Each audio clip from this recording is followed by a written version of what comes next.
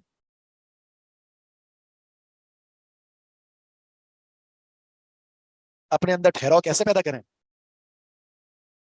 ٹھہراؤ ایسے پیدا کریں کہ کسی بھی کام کو جو آج کا ہے نا وہ آج ہی کریں، کل نہیں کریں.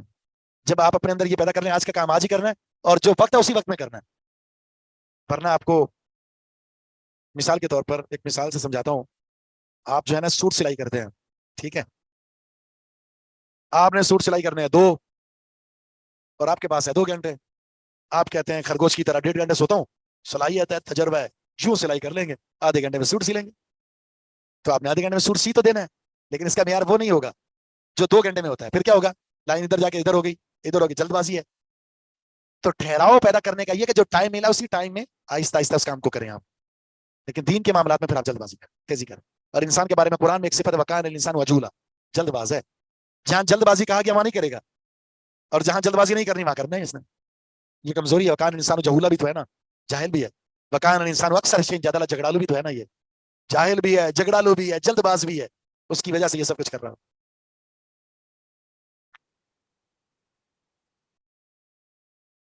اسی سے استدلال ہفتے میں ایک چھٹی بھی ہونی چاہیے. پورے 7 دن کام نہیں کرنے چاہیے، ایک دن چھٹی کا بھی ہونا چاہیے، آرام سکون. دوسری اہم چیز اللہ تعالیٰ کے عرش پر مستوی ہونا ہے. یہ تو بہت اہم عقیدہ ہے. اللہ اپنی ذات کے اعتبار سے عرش پر مستوی ہے، صفات کے اعتبار سے ہمارے ساتھ ہے. جیسے کہ آیت کا اختتام، زمین میں کیا چیز جا رہی ہے؟ کیا چیز جا رہی ہے؟ بیج جا رہا ہے. اور بیج جو کھاتا ہے وہ بھی جا رہا ہے. وہی نا جو بیج کھاتا ہے انسان ہی کھاتا ہے.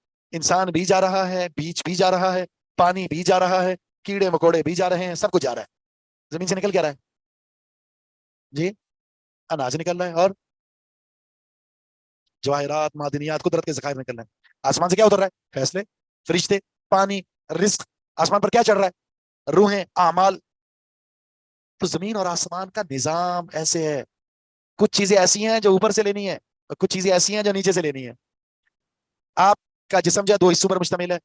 جسم اس کے لیے زمین کی خوراک ہے جو اللہ نے زمین سے اگائی ہے، اصل پیور خالص. وہ لیں گے تو جسم ٹھیک ہے. بناوٹی لیں گے نا برگر، تو پھر آپ برگر بن جائیں گے.